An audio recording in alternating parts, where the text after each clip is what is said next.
Hello everyone. अपने ancient Indian history MCQ series के अंतर्गत हम ऐतिहासिक स्रोत एवं प्रागैतिहासिक काल को पढ़ना शुरू किए हैं और इसके अंतर्गत यह चौथा और अंतिम पार्ट है। तो चलिए बिना किसी देरी के शुरुआत करते हैं इसके पहले प्रश्न के साथ। पूरा पाषाण काल में आदि मानव के मनोरंजन का साधन क्या था? ऑप्शन हैं शिकार, जुआ, संगीत या फिर घुड़सवारी। इस प्रश्न का सही आंसर होगा ऑप्शन ए, शिकार पूरा पाषाण काल में आदिमानव के मनोरंजन का प्रमुख साधन था। भारत में पाषाण युग के बारे में निम्नलिखित कथनों पर विचार कीजिए। पहला कथन है, विभिन्न युगों को पत्थर और औजारों के प्रकार और शिल्प विज्ञान के आधार पर पहचाना जाता है। तो ये कथन बिल्कुल सही है, क्योंकि पूरा पाषाण काल में मनुष्यों द्वारा पत्थर के औजारों का प्रयोग किया जाता था और इन्हीं के प्रकार और शिल्प विज्ञान के आधार पर इसका विभाजन किया गया है और इसकी पहचान की गई है। इस प्रकार से पहला कथन क्या है? पहला कथन सही है। दूसरा कथन है कि विभिन्न युगों के अंदर औजारों के प्रकार और शिल्प विज्ञान में कोई क्षेत्रीय भिन्नता नहीं है। ये स्टेटमेंट गलत है। क्यों? क्योंकि जैसे मान लेते हैं पाषाण काल को 3 भागों में बांटा गया है, पूरा पाषाण काल, मध्य पाषाण काल और नवपाषाण काल।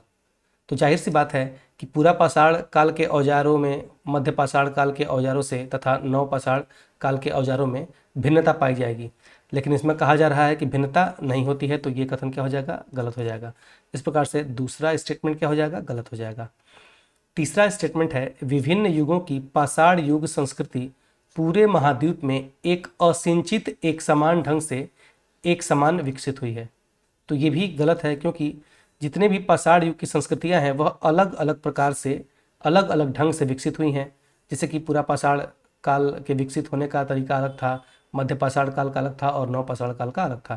तो इस प्रकार से तीसरा स्टेटमेंट भी क्या हो जाएगा? गलत हो जाएगा। अब उपर्युक्त में से कौन से कथन सही हैं हमको चुनना है। तो कौन से कथन सही है? केवल पहला कथन सही है, बाकी दूसरा और तीसरा क्या है? गलत है। तो सही आंसर क्या होगा? Option A is the right answer.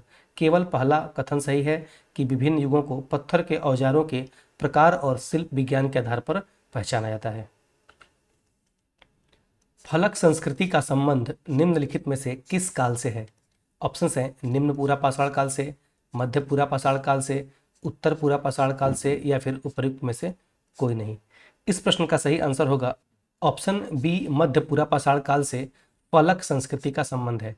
ऐसा क्यों? क्योंकि मध्य पूरा पाषाण काल में जो पहाड़ या पर्वत होते हैं उनके फलक, या मान लीजिए इस प्रकार से जो पतले फलक कह सकते हैं या फिर पट्टी कह सकते हैं, उनसे औजारों का निर्माण किया जाता था।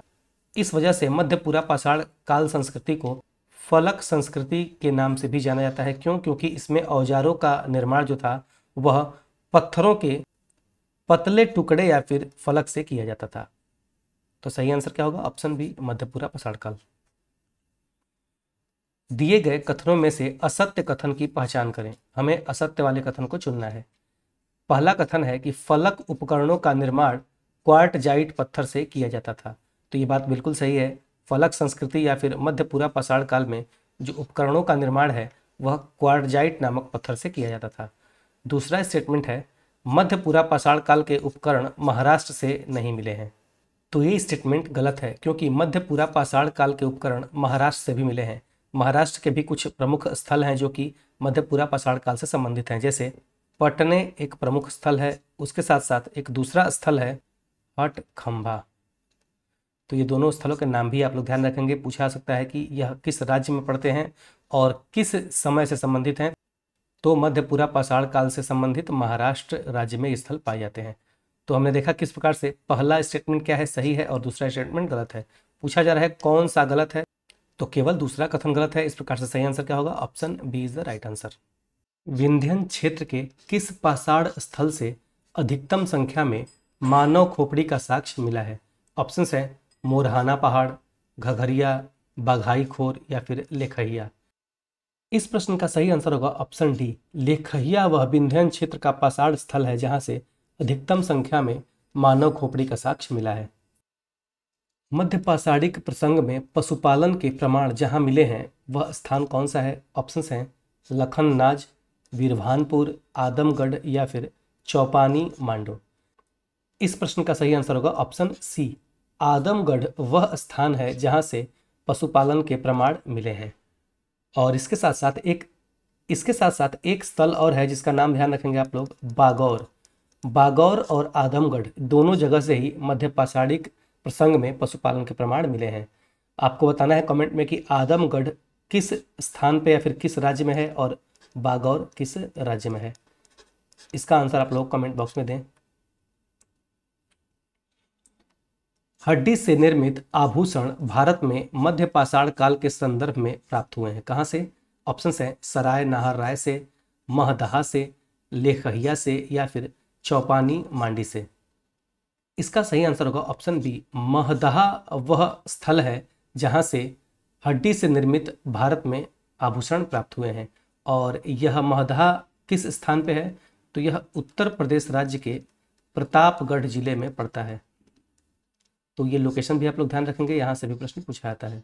तो सही आंसर क्या होगा? Option B is the right answer. एक ही कब्र से 3 मानव कंकाल निकले हैं। ऑप्शन है सराय नाहर राय से, दमदमा से, महदहा से या फिर लखननाथ से। तो इस प्रश्न का सही आंसर होगा ऑप्शन बी, दमदमा वह स्थान है जहां से एक ही कब्र से 3 मानव कंकाल मिले हैं। और यह दमदमा स्थल कहाँ पे है? तो ये भी प्रतापगढ़ जिले में है, जो कि उत्तर प्रदेश का एक जिला है। आपको बता दें कि इस दमदमा से कुल 41 समाधान मिले हैं, जिसमें से 3 मानव कंकाल वाले भी समाधान हैं और कुछ इसमें से युगल समाधान वाले भी मिले हैं। तो इस प्रकार से इन सारी चीज़ों का आप लोग ध्यान रखेंगे, प्रश्न कहीं से भी पूछा जा सकता है। निम्नलिखित में से किस स्थानों से मध्य पाषाण काल में पशुपालन के प्रमाण मिले हैं? ऑप्शन हैं बोरी से, बागौर से, लेखैया से या फिर वीरभानपुर से। तो इस प्रश्न का सही आंसर क्या होगा? ऑप्शन बी, बागौर से पशुपालन के प्रमाण मिले हैं। इसके साथ साथ आदमगढ़ भी वह स्थान है जहां से पशुपालन के प्रमाण मिले हैं। निम्नलिखित में से कौन एक सही सुमेलित है?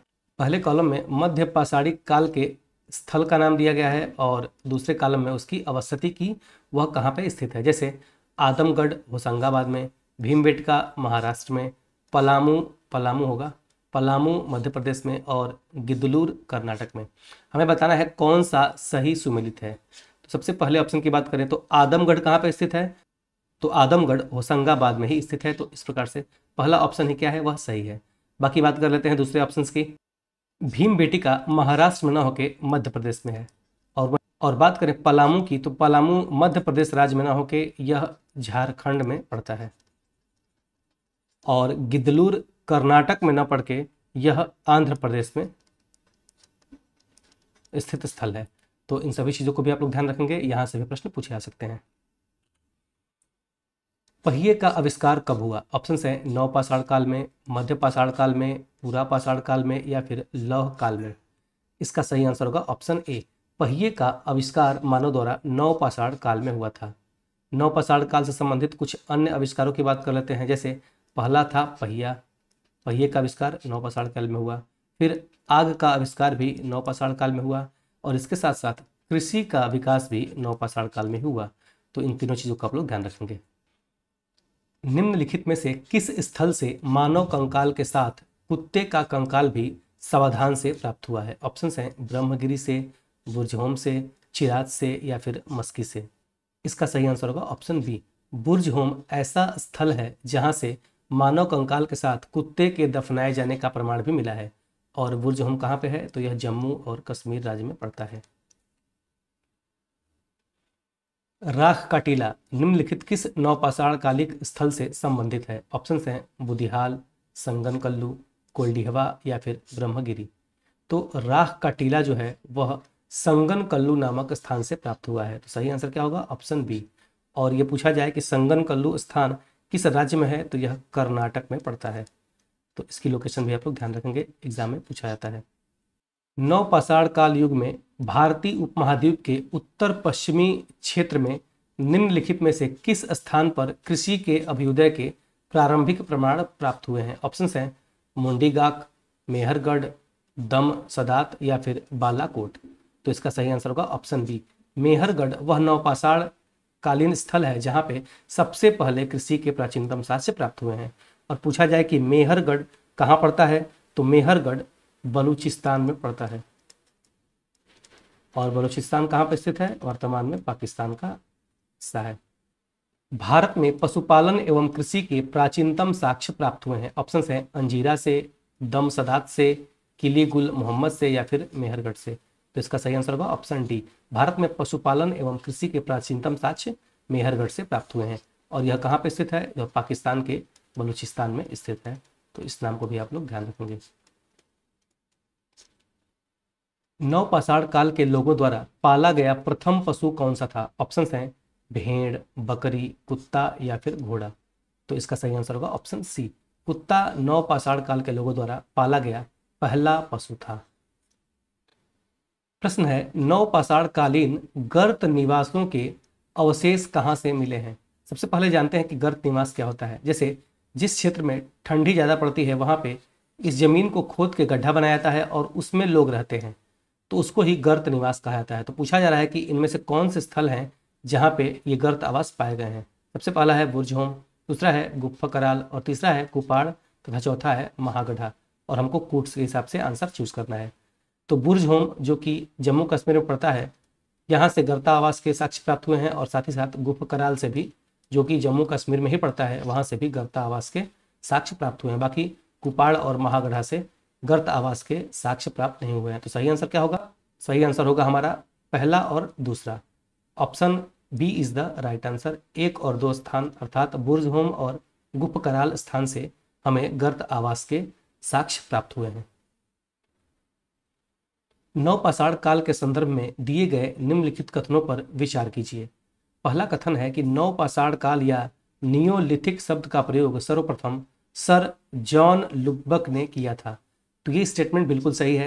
नवपाषाण या फिर नियोलिथिक शब्द का सबसे पहले प्रयोग सर जॉन लुब्बक ने ही किया था। तो पहला स्टेटमेंट क्या हो जाएगा? सही हो जाएगा। दूसरा स्टेटमेंट है नवपाषाण काल में मानव द्वारा सर्वप्रथम, यहाँ पे जौ होगा, जौ नामक अनाज का प्रयोग किया गया था। तो ये स्टेटमेंट भी क्या है? सही है। सबसे पहले मानव ने जौ नामक अनाज का ही प्रयोग किया था। इस प्रकार से पहला और दूसरा स्टेटमेंट क्या है? दोनों ही सही है। तो सही आंसर क्या होगा? Option C is the right answer. पहला और दूसरा दोनों स्टेटमेंट सही हैं। नौदा टोली किस राज्य में अवस्थित है? ऑप्शंस हैं गुजरात, महाराष्ट्र, छत्तीसगढ़ या फिर मध्य प्रदेश। तो नौदा टोली नामक स्थल मध्य प्रदेश राज्य में स्थित है। तो सही आंसर क्या होगा? Option D is the right answer.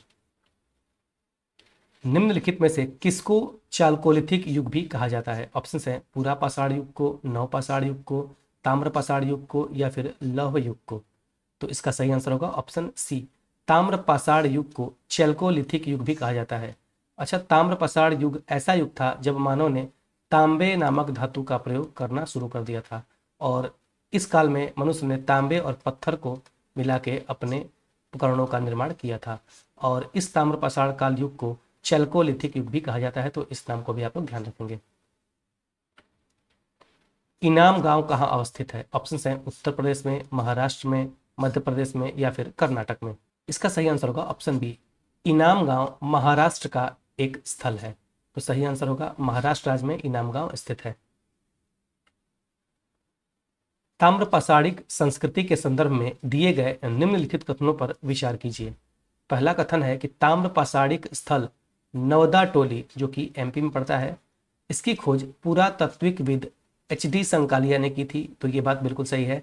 HD. Sankalia ने ही सबसे पहले ताम्रपाषाणिक स्थल नवदा टोली की खोज की थी। दूसरा स्टेटमेंट है इनाम गांव ताम्रपाषाण काल की एक बड़ी बस्ती थी। तो ये बात भी बिल्कुल सही है। इनाम गांव ताम्रपाषाण काल की एक बड़ी बस्तियों में से एक थी। तो इस प्रकार से पहला कथन भी सही है और दूसरा कथन भी सही है। तो सही आंसर क्या होगा? Option C. पहला और दूसरा दोनों कथन भी सही है। बृहद पाषाण स्मारकों की पहचान की गई है। ऑप्शंस हैं सन्यासी गुफाओं के रूप में, मृतक को दफनाने के स्थान के रूप में, मंदिर के रूप में या फिर उपयुक्त में से कोई नहीं। बृहद पाषाण जो है वह प्राचीन काल में दक्षिण भारत में शवों को दफनाने की एक प्रक्रिया थी, जिसमें क्या किया जाता था, जहाँ पे शव को दफनाया जाता था उसके पास में या फिर उसके ऊपर बड़े बड़े पत्थर रख दिए जाते थे, जिससे कि पहचान की जा सके कि यहाँ पे इस शव को दफनाया गया है। आप इस शब्द से ही जान सकते हैं, बृहद मतलब बड़ा और पाषाण मतलब पत्थर। बड़े बड़े पत्थर उस लाश के आसपास रख दिए जाते थे और इसको ही बृहद पाषाण कालीन संस्कृति भी कहते थे या फिर बृहद पाषाण स्मारक भी कहते थे। और यह कहाँ पे फेमस थी, तो यह दक्षिण भारत में फेमस थी। तो पूछा जा रहा है कि बृहद पाषाण स्मारकों की पहचान किस रूप में की गई है, तो option B is the right answer, मृतक को दफनाने के स्थान के रूप में। निम्न को सही सुमेलित कीजिए। सूची 1 में महापाषाणिक स्थल का नाम दिया गया है और सूची 2 में वह कहाँ पे स्थित है। जैसे ए में दिया गया है चंदौली, तो चंदौली कहाँ पे है, उत्तर प्रदेश में है। तो ए का सही मैच क्या होगा, ए का पहला। अरिकमेडु की बात करें तो अरिकमेडु पुडुचेरी में पड़ता है, तो बी का क्या होगा, बी का होगा दूसरा, बी का दूसरा। बात करें सी की तो तिरुनेलवेली, तो तिरुनेलवेली कहाँ पे स्थित है, तो यह तमिलनाडु राज्य में पड़ता है। तो इसका क्या होगा, सी का तीसरा मैच होगा, सी का तीसरा।